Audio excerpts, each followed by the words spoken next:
तो सबसे पहले बात करते हैं सिविल इंजीनियरिंग है क्या, और इस वीडियो को ये सबसे ज़्यादा इंपॉर्टेंट बनाया था बिकॉज अल्टीमेटली आप किसी भी कॉलेज से पढ़ें, बट इंडिया में मेनली सिविल इंजीनियर कहाँ काम करते हैं, एक सिविल इंजीनियर में और एक आर्किटेक्ट में क्या डिफरेंस होता है, कौन सेक्टर में सबसे अच्छा फ्यूचर स्कोप है। सिविल इंजीनियर का बिजनेस फील्ड में काफ़ी अच्छा फ्यूचर है। सिविल इंजीनियरिंग ब्रांच तब बेस्ट होगा कॉलेज अगर अच्छा आपको मिल जाता है। सरकारी नौकरी इस वजह से ज्वाइन मत करना, तो क्या हम प्राइवेट कॉलेज से बीटेक कर सकते हैं अच्छे फ्यूचर के लिए। दूसरे कोर्सेज करने से बेटर है बीटेक कर लो।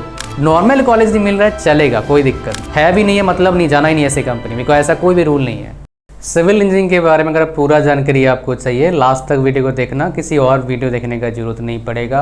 आप कोई वीडियो देख लें यूट्यूब पर, इतना लेंथी, इतना पिन पॉइंट इफेक्टिव वीडियो आपको नहीं मिलेगा। तो लास्ट तक वीडियो को देखें पूरे जानकारी के लिए। यहाँ पर इस पार्ट में किसी वीडियो में ये मेरा डाला नहीं मैंने, एक्सपीरियंस टॉक रखा है मैंने एक। ये वाला पार्ट जो है बहुत इम्पॉर्टेंट है बिकॉज ये उन लोगों की बात मैं आपके सामने रखूँगा इस ब्रांच के बारे में जो मेरे 1-to-1 सेशन में आए हैं, जिनका एक्सपीरियंस मिनिमम इस फील्ड में 5 साल है। 5 साल प्लस एक्सपीरियंस वालों का क्या कहना है इस फील्ड को लेके, प्रोज एंड कॉन्स दोनों बताऊँगा आपको। तो 5 साल एक्सपीरियंस कोई बंदा है किसी फील्ड में काम कर रहा है, तो अगर वो उस फील्ड के बारे में कुछ बता रहा है अच्छा तो डेफिनेटली अच्छा होगा, कुछ ख़राब बता रहा है डेफिनेटली ख़राब होगा, 95% चांस है। तो वीडियो को लाइक कर देना, चैनल पर नहीं वो सब्सक्राइब करना। किसी बंदे को अगर मेरे से डायरेक्टली बात करना है प्रॉपर गाइडेंस के लिए, एक सही मेंटर की आपको ज़रूरत पड़ेगा, that I will help you in this process कि आपके पाथ क्या होना चाहिए, कहाँ जाना चाहिए, ताकि आप लाइफ में अच्छा कर पाएँ। ये 5 साल एक्सपीरियंस वाले बंदे सारे 1-to-1 सेशन में आए थे और मेरे पास सिविल में 22 साल एक्सपीरियंस तक पर्सन आ चुके हैं, जिनका सैलरी पैकेज लगभग 28 लाख के आसपास था, 28 LPA था। तो सबसे पहले बात करते हैं सिविल इंजीनियरिंग है क्या, फिर वर्क की बात करूँगा मैं। तो सिविल इंजीनियरिंग बेसिकली अगर हम बात करेंगे, मेनली लोग काम करते हैं इरिगेशन डिपार्टमेंट में काम करते हैं, रोड बनाने में काम आता है, बिल्डिंग बनाने में काम आता है, ब्रिज बनाने में काम आता है, जियो टेक्निकल वर्क में काम आता है। तो वेरियस इसके क्या है बेसिकली आपके फील्ड हैं जहां आप काम कर सकते हैं। बट इंडिया में मेनली सिविल इंजीनियर कहाँ काम करते हैं, या तो बिल्डिंग बनाने के लिए, बिल्डिंग, रोड और ब्रिज, ये सब कंस्ट्रक्शन में मिनिमम मतलब मैक्सिमम लोग काम करते हैं सिविल इंजीनियर। ठीक है जी। तो मेनली काम क्या आपका कुछ बनाना है, बाय यूजिंग बहुत सारे आपके चीज़ें हैं, बहुत सारे आप सब्जेक्ट पढ़ेंगे, वो सारे कंसेप्ट लगा के बनाएंगे आप। एक सिविल इंजीनियर में और एक आर्किटेक्ट में क्या डिफरेंस होता है। सिविल इंजीनियर स्ट्रक्चर बनाता है, खड़ा करता है, आर्किटेक्ट क्या करता है उसमें लुक लाता है। अगर बात करेंगे सर फ्यूचर स्कोप है क्या इस चीज़ में, कौन सेक्टर में सबसे अच्छा फ्यूचर स्कोप है, प्राइवेट में, गवर्नमेंट में, बिजनेस में। तो सिविल इंजीनियर आपको बनना है, अगर आपको बिजनेस में इंटरेस्ट है तो इससे बढ़िया फील्ड नेक्स्ट 30-40 ईयर्स तक कुछ हो ही नहीं सकता है। इंडिया में अभी बहुत सारे घर बन रहे हैं, को बहुत सारे घर सरकार से मिल रहा है और बहुत सारे लोग अपने पैसे लगा के घर बना रहे हैं।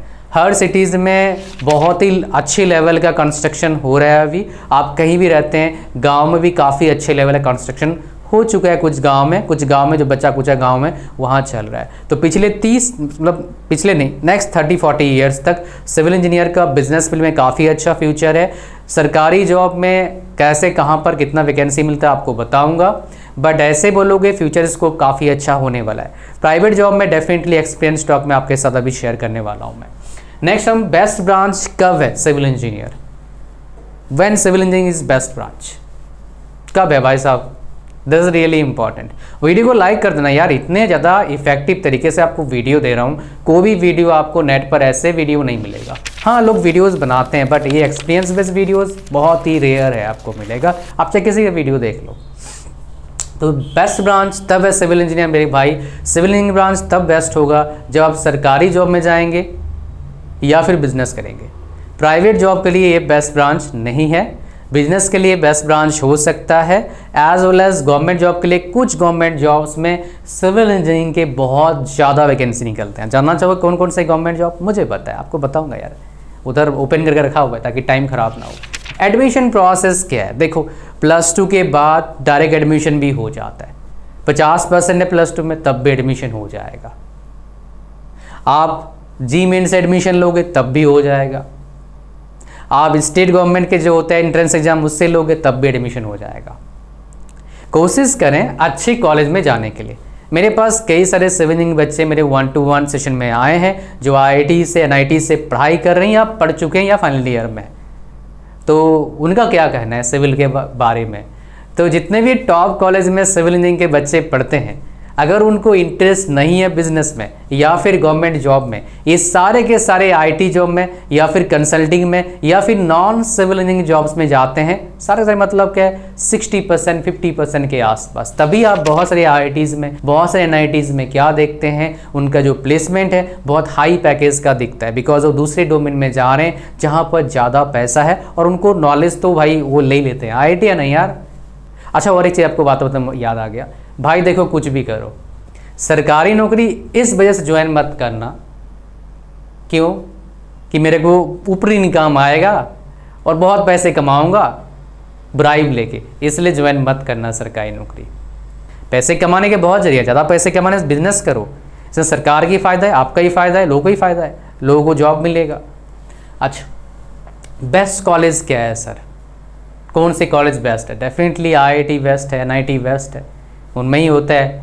बहुत से स्टेट गवर्नमेंट कॉलेज बेस्ट है, लेकिन इसमें सारे लोग पहुंच नहीं पाते हैं। तो क्या हम प्राइवेट कॉलेज से बीटेक कर सकते हैं अच्छे फ्यूचर के लिए? देखो यार, दूसरे कोर्सेज करने से बेटर है बीटेक कर लो, लाइफ अच्छा थोड़ा सा सेटल हो जाएगा, इतना दिक्कत आपको नहीं आएगा, कहानी सही ट्रैक पर चल जाएगा। तो इसलिए बाकी उटपटांग कोर्स करने से बेटर है आप क्या करो, आप बीटेक कर लो। नॉर्मल कॉलेज नहीं मिल रहा है चलेगा, कोई दिक्कत नहीं, बहुत सारे का रैंक नहीं आता है, बहुत सारे का पैसा का प्रॉब्लम है, जो भी सिचुएशन आपका है आप पढ़ सकते हैं, कोई दिक्कत की बात नहीं है। हमारे पास फिर नेक्स्ट आता है जॉब अपॉर्चुनिटीज़। प्राइवेट जॉब्स में कहाँ है सर?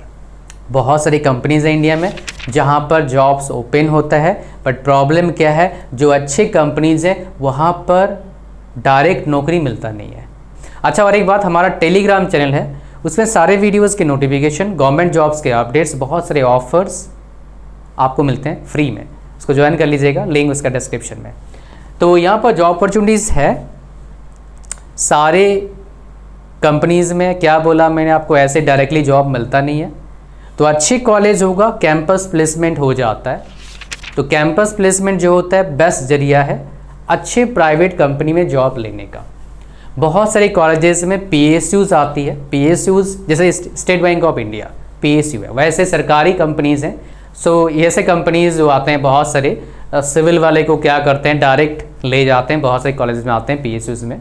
इनका खास बात क्या है, हाई पैकेज मिलता है बेस्ड ऑन द कौन से रत्ना कंपनी है, महारत्ना है, नवरत्ना है, मिनी रत्ना है। महारत्ना में अभी एवरेज पैकेज 20 से 25 लाख चल रहा है फ्रेशर के लिए, फिर नवरत्ना में 15 लाख के आसपास, मिनी रत्ना में 10 लाख के आसपास चल रहा है, मिनी रत्ना में 10 लाख के आसपास। ये सैलरी रेंज काफ़ी अच्छा है सिविल इंजीनियरिंग के लिए भाई, बहुत ही अमेजिंग है, बिकॉज प्राइवेट में इतने पैसे कमाने के लिए अच्छे से अच्छे कंपनी है, बहुत टाइम लगता है, इसलिए ये आप टारगेट करिएगा PSUs। तो PSUs में डायरेक्ट प्लेस मतलब डायरेक्ट जॉब भी लगता है कैंपस से, पर वो कम होता है। उनका खुद का भी जॉब का नोटिफिकेशन निकालते हैं, एग्ज़ाम करवाते हैं, एज वेल एज गेट से भी वो रिक्रूटमेंट करते हैं सिविल का। तो सिविल के बारे में बात करेंगे भी। तो प्राइवेट में या तो भाई छोटे कॉलेज से पढ़ रहे हो तो ऐसे डायरेक्टली ढूंढ के जॉब लेना पड़ेगा, एक्सपीरियंस लेके अच्छे कंपनी में जाना होगा। इसमें सेक्टर की बात करोगे आप, साइट इंजीनियर है, BIM है, स्ट्रक्चर इंजीनियर है, उसके बाद आपका जियो टेक्निकल इंजीनियर है, इरिगेशन डिपार्टमेंट में इंजीनियर बनते हैं लोग, MEP है, MEP में लेकिन मैकेनिकल को प्रेफर करते हैं, सिविल को प्रेफर नहीं करते हैं। तो ये सारे बेसिकली मैकेनिकल इलेक्ट्रिकल को प्रेफर करते हैं। तो ये सारे डिपार्टमेंट्स और ये सारे जॉब अपॉर्चुनिटीज़ आपके पास रहेंगे, ठीक है। एक्सपीरियंस के बेस पर किसी भी कंपनी में जा सकते हो, मिनिमम 5 ईयर्स का एक्सपीरियंस चाहिए होता है। बहुत से बोलेंगे सिविल पढ़ के क्या बाहर जा सकता हूँ नौकरी लेने के लिए? हाँ, जा सकते हैं, 5 से 10 साल एक्सपीरियंस लेने के बाद जाना ईजी हो जाएगा। लेकिन एक सलाह ले लो, कभी भी कोई कंपनी बोले आपका जो पासपोर्ट है हम पास रखेंगे सिक्योरिटी के लिए, मत जाना, फ्रॉड होगा, सारे फ्रॉड हैं, ऐसे नहीं होता कुछ भी। बहुत सारी कंपनी बोलेंगे सर्टिफिकेट आपका जमा कर लेंगे, ओरिजिनल सर्टिफिकेट, फ्रॉड है, मत जाओ, है भी नहीं है मतलब नहीं, जाना ही नहीं ऐसी कंपनी में, कोई ऐसा कोई भी रूल नहीं है, एग्जिस्ट नहीं करता। हाँ, वो आपके सर्टिफिकेट को वेरीफाई कर सकते हैं, उनके पास है, लेकिन ये रूल नहीं है सर्टिफिकेट आपका रख लेंगे, पासपोर्ट आपका रख लेंगे। मैं तो आज तो सुना नहीं यार, कोई किसी को पता है ऐसा रूल है, कभी किसी कंपनी में है, नीचे कमेंट करना। इतने साल से पढ़ा रहा हूँ, इतने बच्चों को पढ़ाया, इतने बच्चों को गाइड दिया, हज़ारों बच्चों को, तो उसके बेस पर बता रहा हूँ मैं। गवर्नमेंट जॉब अपॉर्चुनिटीज़ कहाँ है सर?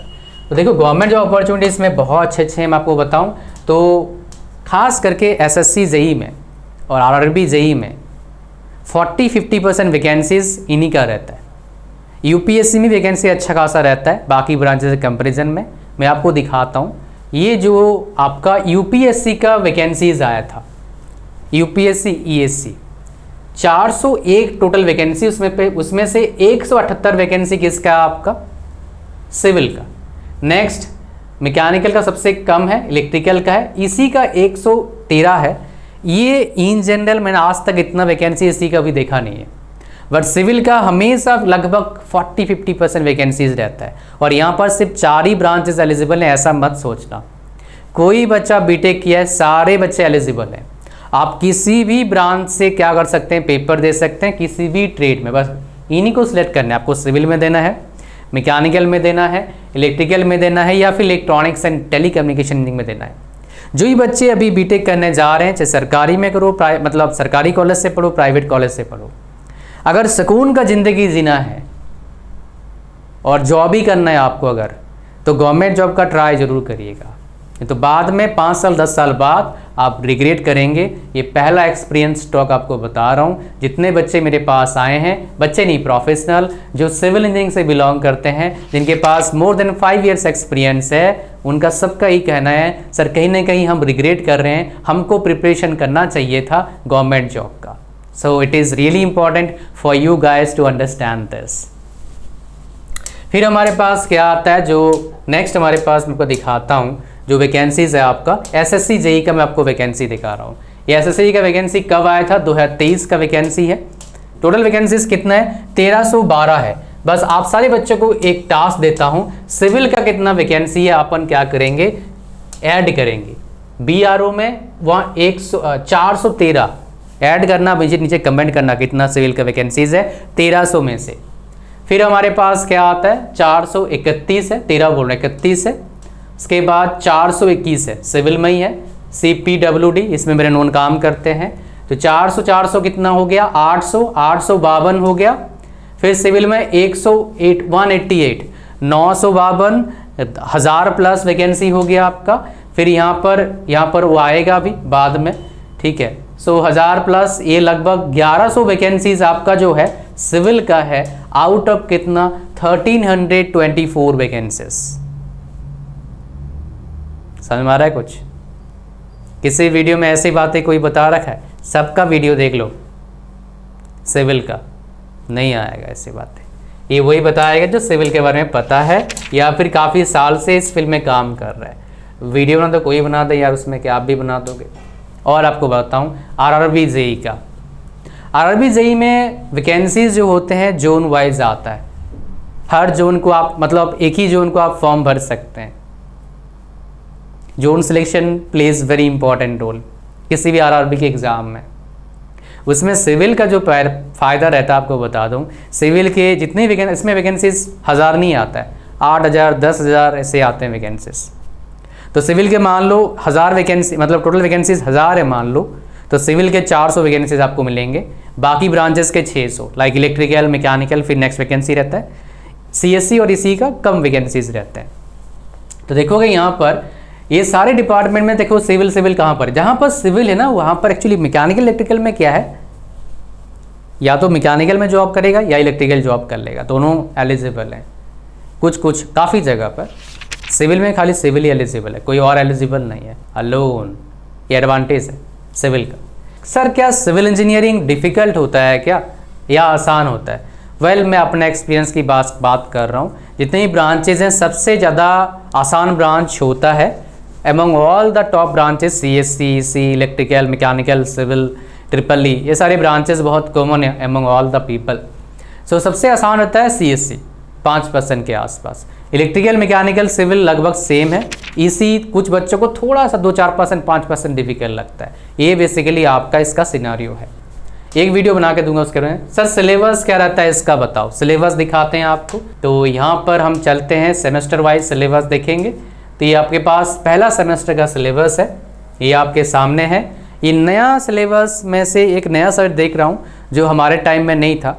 ये डिज़ाइन थिंकिंग काफ़ी अच्छा इन्होंने डाला है, सिलेबस में ऐड किया है, बहुत ज़्यादा अच्छा करा इन्होंने।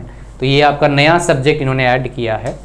फिर आपके पास सेकेंड सेमेस्टर है इंजीनियरिंग मैकेनिक्स, अच्छे से पढ़ना नहीं तो दिक्कत आएगा आपको। फिर हमारे पास थर्ड सेमेस्टर आपके पास ये आ गया, यहाँ पर ये hydraulic mechanics and hydraulic engineer, fluid mechanics and hydraulic engineer से अच्छे से पढ़ना, बाकी इतना डिफिकल्ट लग नहीं रहे। फिर फोर्थ में ये आपके पास सिलेबस है। फिर आपके पास फिफ्थ सेमेस्टर में ये सारे आपके पास सब्जेक्ट हैं। सिक्स्थ में ये सारे सब्जेक्ट हैं। सेवेंथ में आपके पास हाइड्रोलिक स्ट्रक्चर्स एंड प्रोफेशनल कौन कौन से आपको दिखा दूंगा, ओपन वाले दिखा दूंगा। एंड लास्ट में आपके पास क्या 3 और मेजर प्रोजेक्ट। कुछ कॉलेजेस में क्या है लास्ट सेमेस्टर में पढ़ाई होता नहीं, खाली प्रोजेक्ट होता है या फिर इंटर्नशिप होता है। कुछ कॉलेजेस में क्या होता है पढ़ाई होता है, वो सब जगह का वेरी करता है। तो आपके पास क्या है प्रोफेशनल एक्टिव में ये कराया जाएगा 1 में, 2 में ये कराया जाएगा, मतलब इनमें से चूज़ करेंगे बेसिकली।